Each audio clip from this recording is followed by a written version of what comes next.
अस्सलाम वालेकुम। आप देख रहे हैं YouTube channel cricket with Ismail. रात को पता ही है, मैंने आपको कह दिया था कि सुबह मैच हो ही जाएगा किसी तरह से, बाइकआउट नहीं होएगा वरना। मगर जो सुबह चीज़ें हुई हैं एंड तक सस्पेंस बना ही रहा है। मैच भी डिलीट कर दिया गया, 1 घंटे बाद स्टार्ट हुआ मैच में जो हुआ उस पर बाद में बात करते हैं। पहले इस बाइकआउट वाले मसले के ऊपर बात करते हैं। आपको पता ही उन्होंने कहा था कि मैच रेफरी को नहीं निकालते हैं तो हम बाइकआउट कर देंगे टूर्नामेंट का।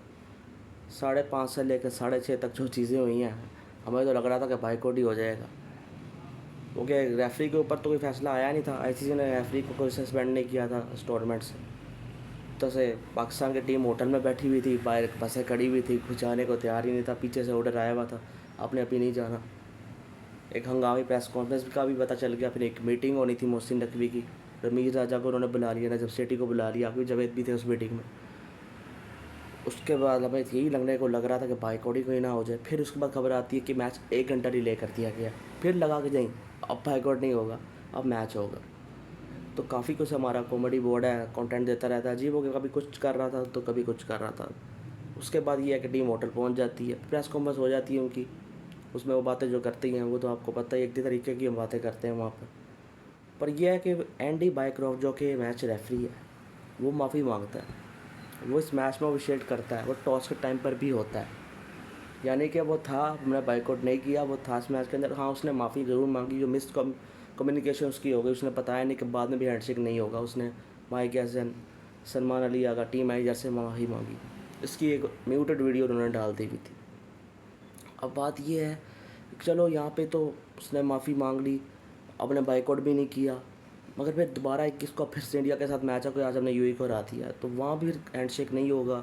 तो क्या वहाँ भी कुछ मसला बनेगा? हालांकि वहाँ तो हमें पहले से पता है कि उन्होंने हैंडशेक नहीं करना, तो अब तो शायद कोई इशू होना तो नहीं चाहिए। पर ये वाला एक दूसरा मसला ये है कि इस रेफरी को क्या हम कह रहे थे कि बाइकआउट करेंगे, उस बात पे हम कायम नहीं रहे। तीसरा चीज़ ये भी है, हमने अपने खिलाड़ियों के साथ कितना गलत किया। और उनको दो तीन से दिमागी तौर पर तंग किया इतना ज़्यादा कि मैच होना नहीं होना नहीं होना, बंदा फिर कन्फ्यूज़ ही रहता है, मेंटली उस अपने आप को तैयारी नहीं कर पाता। हालांकि जो मैच में उन्होंने गंद किया उस पर तो मैं बाद में बात करूँगा, उसका इससे थोड़ा बहुत ताल्लुक कर भी सकते हैं कि जिस तरह 3 दिन तक तंग होते रहे, आज सुबह बड़ा तंग होते रहे, मगर फिर भी जो इनकी परफॉर्मेंस रही है उससे नज़रअंदाज नहीं किया जा सकता। इसको अलहदा करके भी हम देख सकते हैं परफॉर्मेंस को भी। तो वो हमने अलग किया। पहले हमने इंडिया के ख़िलाफ़, इंडिया के कैप्टन के ख़िलाफ़ कोई भी शिकायत दर्ज नहीं करवाई, सिर्फ इस रेफरी के ख़िलाफ़ ही करवाई कि उसने इन्फॉर्म नहीं किया था बात वाले हैंडशेक जो नहीं होना। हमें करनी चाहिए थी सूर्य कुमार यादव और इंडियन टीम के ख़िलाफ़, इनके ख़िलाफ़ हमें करनी चाहिए थी रिपोर्ट, ना कि रेफरी के। उसने तो मैसेज कन्वे करना था, वो हमने नहीं किया। और रूल वैसे नहीं है हैंडशेक वाला, हम सिर्फ वो कहते हैं हमने डिसरिस्पेक्ट शो की, उन्होंने हाथ नहीं मिलाया और चले के दरवाज़ा बंद कर दिया, ये हमने उसमें लिखना चाहिए था। पर आपने सिर्फ रेफरी को लेकर ही किया। उसके बाद अपने बात पे कायम भी नहीं रहे, अपने प्लेयर्स को भी तंग कर दिया। तो इस तरह तो फिर कोई फ़ायदा नहीं हुआ। आपने बस अपना दिखाया है कि हमने कुछ एक्शन ले रहे हैं, पर एंड में तो कोई एक्शन हुआ ही नहीं। मैच भी हो गया, 1 घंटा डिले भी हुआ, मैच हो भी गया। रेफरी वही रेफरी रहा, वो टूर्नामेंट से भी बाहर नहीं है, वो रेफरी है इस टूर्नामेंट के साथ। सोचता है पाकिस्तान के मैचेस में भी ऑफिशिएट करे, वो सब कुछ तो वही है। तो इतना बड़ा ड्रामा फिर करने की क्या ज़रूरत थी? उन्होंने तो गलत किया ही किया, आपने तो डबल ट्रिपल गलत कर दिया, ऊपर से अपने खिलाड़ियों के साथ भी गलत कर दिया। तो इस तरह नहीं करना चाहिए था। अब देखिए प्रेस कॉन्फ्रेंस में उन्होंने बात की है कि मिक्स नहीं करना चाहिए चीज़ों को, वो ठीक है, पर अब सब कुछ मिक्स हो चुका हुआ है, सब कुछ मिक्स हो चुका हुआ है। इंडिया खिलाड़ी कभी इस तरह नहीं करते होते थे, उनको भी गवर्नमेंट ने कहा, उन्होंने भी ये कर दिया। वरना वो आपने देखा ही होगा पिछले कुछ मैचेस के अंदर किस तरह से वो हमारे खिलाड़ियों के साथ थे, वैसे नहीं थे। गलत उनकी तरफ से हुआ, हमने एक्शन उनके खिलाफ लेने बजाय रेफरी के, पता नहीं हमने अजीबोगरीब तमाशा सारा किया। बिल्कुल ही अजीबोगरीब हमने बस दिखाने के लिए किया हमने कुछ भी नहीं यहाँ पर। वरना तो उस टाइम मुझे 1 घंटा था ना, वहाँ लग रहा था शायद बाइकआउट हो जाएगा, ये मैच हम नहीं खेलेंगे। प्लान में डिसीजन बदल गया और हमने खेल लिया। अब मैच की बात करते हैं। ओफ ओफ ओफ 24 डॉट बॉल्स पावर प्ले के अंदर हमने गेंद किए हैं। साइम यूब फिर ढक पर जाते हैं, कुछ समझ गए बाहर मेरे साहबजादा फरहान को क्या हो गया, तीसरा मैच आ गया। वो तो स्टार्स इतना तेज़ दिया करता था, उसको क्या हो गया समझ उसको नहीं आ रही। यूएई के बॉलर्स हम पर हावी हुए हुए हैं, उनके फास्ट बॉलर, उनके स्पिनर, उनके सरदार जो स्पिनर थे उन्होंने हमें उड़ा के रख दिया। हैदर अली को फिर उसको 25 छवे रन दी, उसने तो 3 विकेट्स निकाल ली। जुनैद सदीकी हम नहीं खेल पाए। 6 से 10 ओवर फिर हमने कुछ अच्छा बेहतर किया। फ़खर जमान ने 50 किए, सलमान अली आ गया, फिर माजरत किस्म की, पर इंटेंट दिखाओ ना, जो बातें कर रहे हो करके भी दिखाओ। इस तरह काम नहीं चलेगा। आप कैप्टन हो टीम के, आपको लीडिंग फॉर फ्रंट करना चाहिए, आपको एग्जांपल सेट करनी चाहिए, आप वो भी नहीं कर रहे। क्या आपको बाहर हमने 2 लड़कों बाबर रिजवान को किया, उसके बाद भी आप इस तरह ही करोगे तो फिर क्या फ़ायदा। 120-30 उसके भी नीचे स्ट्राइक रेट से बैटिंग, कभी 100 के नीचे स्ट्राइक रेट से बैटिंग हो रही है। मोहम्मद हारिस फिर सही पोजीशन पे नहीं आई, ऊपर से आज सुफियान मुकीम को खिलाया ही नहीं। हाँ, फ़हीम अशरफ की जगह हारिस रऊफ़ डालना था, वो मैं चाह रहा था वो, पर खुशदिल शाह डाल दिया, उसका कोई रोल ही नहीं है। पता नहीं क्या मसला है कि 8वें नंबर तक बैटिंग करनी है लंबी, वो प्रॉपर 5 बॉलर खिलाने में क्या मसला है। यहाँ फिर पार्ट टाइमर पे बात आ गई थी। चलो साइम यू बॉलिंग में अच्छा कर रहा है, राउंडर में 5वें रैंकिंग पे आ गया, हालांकि उल्टा रोल में अच्छा वो कर रहा है, बैटिंग उसका मेन काम है। अब तो ये मैच हार जाते अगर शहीन आफरीदी के आज राउंड परफॉर्मेंस ना आती, उसने बैटिंग में क्या कमाल कर दिया। वो तो ऐसे बैटिंग कर रहा है, उसको ओपनिंग पे भेजना चाहिए जिस तरह की बैटिंग वो कर रहा है। छक्के चौके उसने मारे आकर, वो ओवर ना करता, 140 के ऊपर ना जाता, 120-30 के बीच में टारगेट मिलना था, उन्होंने चेज़ कर लेना था। उनसे भी गलती ये है कि अबरार के ओवर को साइड एशियन की तरफ जाते हैं। आसिफ खान जब आया, जब विकेट गिरी है चौथी, अबरार का आखिरी बॉल था ना, ज़रूरत नहीं थी मारने की। स्टार्ट भी उनको अच्छा मिल गया था, बीच में उन्होंने काफ़ी गलतियाँ कर दी, चांस यूएई के पास था, उन्होंने ख़राब कर दिया। हमारा तो बड़ा ही अजीबोगरीब यूएई के खिलाफ हमारा ये सिलसिला चल रहा है। बिल्कुल ही हमारी बॉडी लैंग्वेज डाउन होती है, कुछ समझ हमें नहीं आ रहा था। वो तो विकेट गिरना शुरू हुई हैं एंड में जाके, तो फिर हमारी बॉडी लैंग्वेज ऊपर गई है, वरना हम डाउन थे। ये हम इस तरह हमारा करेंगे तो फिर आगे तो श्रीलंका, इंडिया तो वैसे भी हम नहीं जीतना है, श्रीलंका भी हमें हरा देगी, फिर तो हम बाहर हो जाएंगे।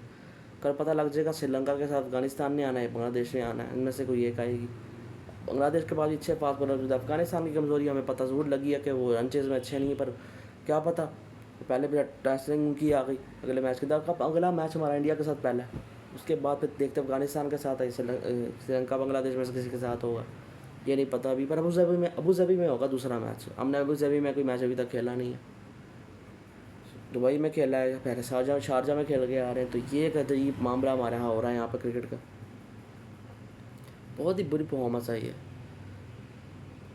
मोहम्मद हारिस ने एंड से थोड़े से रन की, पर फ़ायदा नहीं है ना। आप पता नहीं क्या किस किस्म की आप बैटिंग कर रहे हो इतना ज़्यादा, फिर 10 ओवर के बाद डॉट बॉल्स खेलना दोबारा शुरू कर देते हो। अब थोड़ा सा अच्छा फेस जाता है, फिर काम ख़राब हो जाता है। 67 पे 2 आउट थे, फिर गेयर शिफ्ट करना था, वहाँ आपका सारा पेड़ा करके हो गया। शहीन ऐसे छक्के मारा लंबे लंबे, पता नहीं आप इनसे क्यों नहीं, ऊपर वालों को क्या हो गया। और अगर शहीन छक्के मार सकता था लंबे लंबे, तो 8वें नंबर तक बैटिंग की ज़रूरत ही नहीं, 7 नंबर तक बैटिंग खिलाओ, 8वें नंबर पर शहीन आ जाएगा। शहीन, हारिस रऊफ़ ये मेन फास्ट बॉलर हो जाएंगे, 3 हमारे अबरार, सुफियान और नवाज़ प्रॉपर बॉलर, फिर साइम पार्ट टाइमर हो जाएगा। और सलमान अली अगान ने भी ओवर करवाया, एक और ऑप्शन हमारे पास। 8वें नंबर पर फ़हीम अशरफ से ज़्यादा तो ये छक्के मार लेगा, बाकी ऊपर वालों से भी मार रहा बेहतर, फ़हीम अशरफ से बेहतर ये मार लेगा, क्योंकि उसने तो अभी तक वो काम नहीं किया फ़हीम अशरफ ने।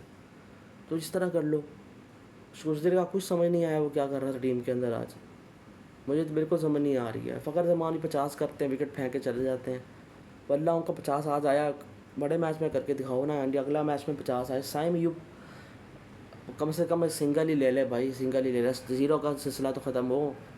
3 डक सीनर हो चुका, सिंगल तो हो, एक सिंगल तो ले ले भाई, उसके बाद कुछ आगे सोचें। ये तो बिल्कुल डक्स पे इसने एक हैट्रिक शुरू कर दी है। बिल्कुल ये हमारा अजीबों के हाल है। साबजदा फरहान भाई क्या कर रहे हो, कितने अच्छे, बड़े मुश्किल से मौका मिलता है, इतना कुछ डोमेस्टिक में करके आए हो, फिर इसके बाद ये बड़ी मुश्किल मौका मिलता है। ना ज़ाया करो, ना ज़ाया करो, बिल्कुल इस तरह ना करो। मैं नहीं चाहता वापस हम उन खिलाड़ियों की तरफ जाएं जो ड्रॉप हुए हैं, मगर इस तरह की चीज़ें होएंगी तो फिर उनके चांस बन जाएंगे। पर ये वो भी आकर फिर इसी तरह ही करते हैं, फिर ये भी अजीबोगरीब कर रहे हैं, वो भी अजीबोगरीब करते हैं। इधर हमने जाना है। जिस तरह की बैटिंग हमारी देख के यही लग रहा था कि आज बाइकआउट ही हो जाता तो अच्छा था। बचा लिया शहीन अफरीदी ने, वरना फिर भी उसके जो पुराने गलतियाँ माफ़ नहीं है। शहीन अफरीदी की जो पुराने मैचेस उसने ख़राब किया, आज उसने अच्छा ज़रूर किया, बॉलिंग में भी अच्छी बॉलिंग उसने की है। पर ये इंडिया वाले मैच में ऐसी बॉलिंग कहाँ थी, वहाँ फुल बॉलिंग ही हो रही थी, फिर वहाँ पर प्रेशर ज़्यादा पे पड़ गया था। फिर सिर्फ शहीन अफरीदी का काम है बॉलिंग और सईम का काम है बैटिंग, ये उल्टा काम कर रहे हैं एक दूसरे का। अच्छी बात है कि उस कंट्रीब्यूशन वहाँ से दे देते हैं, बट मेन काम में तो अच्छा करें, वहाँ भी अच्छा करने की ज़रूरत है। वरना बेड़ा गर्क की बेड़ा गर्क है। और हमारा भी कोई वैसी भी कभी है अजीब वगरीब बातें करने का। देखते हैं फिर आगे चल कर क्या होता है, कितना हम आगे जा पाते हैं, फाइनल तक पहुंच पाते हैं नहीं पहुंच पाते। मुझे तो मुश्किल नज़र आ रहा है, इंडिया वाला तो हम नहीं जीत पाए, जीतना हमारे लिए बहुत मुश्किल है। श्रीलंका, अफगानिस्तान या पाकिस्तान, बांग्लादेश किस तरह आ रहेंगे समझ के बाहर है मेरे। देखते हैं फिर आगे चल कर क्या होता है। इसी के साथ वीडियो करें लाइक, चैनल करें सब्सक्राइब। अल्लाह हाफिज़।